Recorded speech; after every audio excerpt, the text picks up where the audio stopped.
Okay, so here's the one other thing I was talking about on the other video, is that there's something called a single subject requirement in California. That if you're going to go ahead and you're going to propose an initiative, or you're going to propose a constitutional initiative or a law, a statute, it can only deal with one subject. You can't pass something that's going to make a bunch of different changes. If you want to change election law, you want to change campaign finance laws, you want to change multiple things, you have to do a petition and a proposal for each one of them individually. Every once in a while, someone will go ahead and get a petition signed, and they'll get it'll have more than one subject.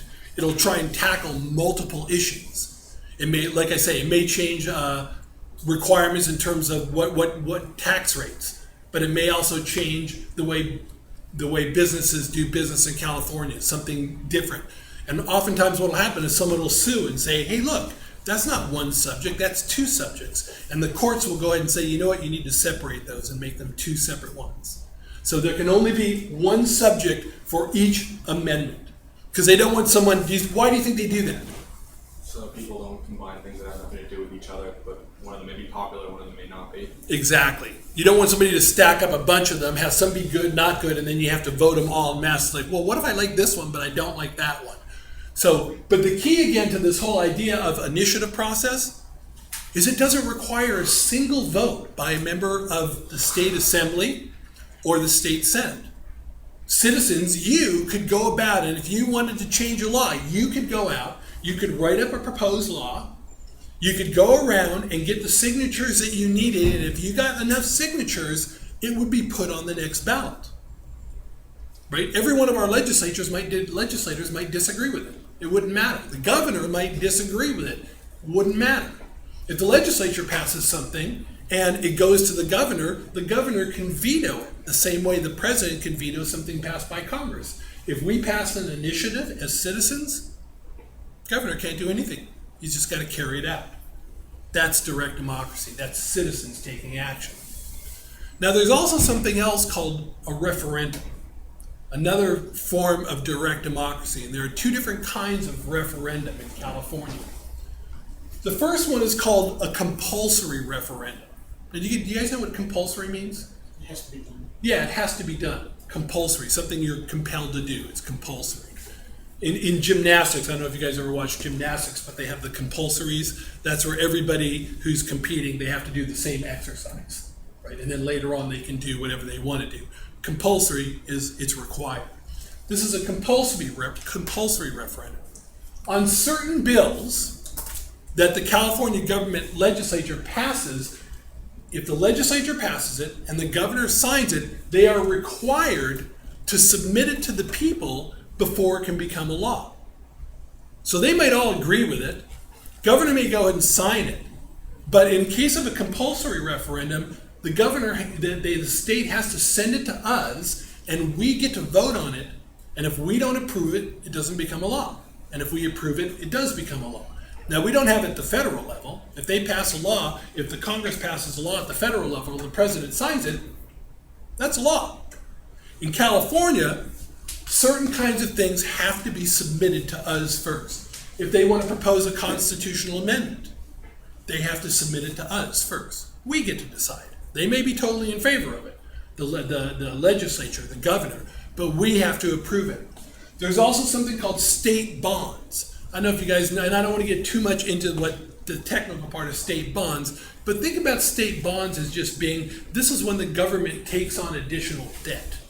They basically add money to the California credit card. And who pays for the California credit card? Californians, we do. So anytime they're going to go ahead and put a bunch of money on the credit card that we're going to have to pay later on, they have to submit it to us. That's called a compulsory referendum. They're required to do it. But there's also something else called a petition referendum. A petition referendum. And here's the way this works. Sometimes there'll be a law that's passed by the legislature and signed by the governor, and the citizens of California might say, like, whoa, I don't like that, or I'm not sure if I like that. This happened not too long ago, actually. The governor signed an agreement with a certain number of Indian tribes, and essentially the agreement was, we'll let you, the government will let you have more slot machines on your reservations, and in turn, you agree to pay us more taxes. So the governor was like, okay, I'm cool with that. The legislature was, I'm cool with that. But there were other people who said, that's not fair. Some of the other Indian tribes were not cool with it. And so they got together a petition referendum. And what that basically means is if they get enough signatures, then what has to happen is before that law, passed by the legislature, signed by the governor, if you can get enough signatures for a petition referendum, it basically puts the law on hold. And then what has to happen is the people have to approve it. So if the law would normally be enacted on January 1st, but somebody gets a petition referendum, January 1st comes around, and they go, oh wait, we can't start doing this because there's a petition referendum. Now we're going to have to wait until the next election and see what the voters think. Go ahead. Can the people say, wait a minute, we didn't know about that law, and you approved it without us knowing it? Can they say, look, pull that law back, and we want to have it, we want to discuss it, even though it's been passed as law already? They could do that on, I think, almost anything, yeah. But usually there are interest groups that are going ahead and doing that or What paying if attention.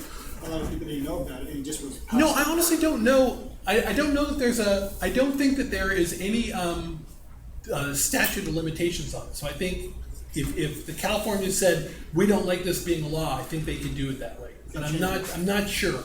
I don't know if it may be that once it gets implemented, that changes the nature of it. Because this is a law that, No, but what if, I honestly there don't was know. there was a law that was passed, and the government or the politician showed it one way, but then they didn't realize they would take away the rights of the other stuff that they weren't aware of. I think in cases like that, what you do is you vote the bastards out of office. And you have to change the law. Craig, you were going to... No, you answered that. Yeah. So it may be that once. So I honestly don't know the answer to that. Is once it's enacted, that changes the nature of it, and and a petition referendum would no longer work. But if before it's enacted, people get wind of it and go ahead and get the petition referendum together, basically we can stop it from becoming law. So once again, that's direct democracy. That's not our legislators going ahead and doing something. We can actually override them in California. We can go ahead and we can say, you know what, we want to do it differently. Can we do that at the federal level? No. There's no way to do that at the federal level. We can do it in California. Now, the last part of this sort of idea of direct democracy is something called recall elections. And for the recall elections, I'm going to start that on the next slide, on the next video.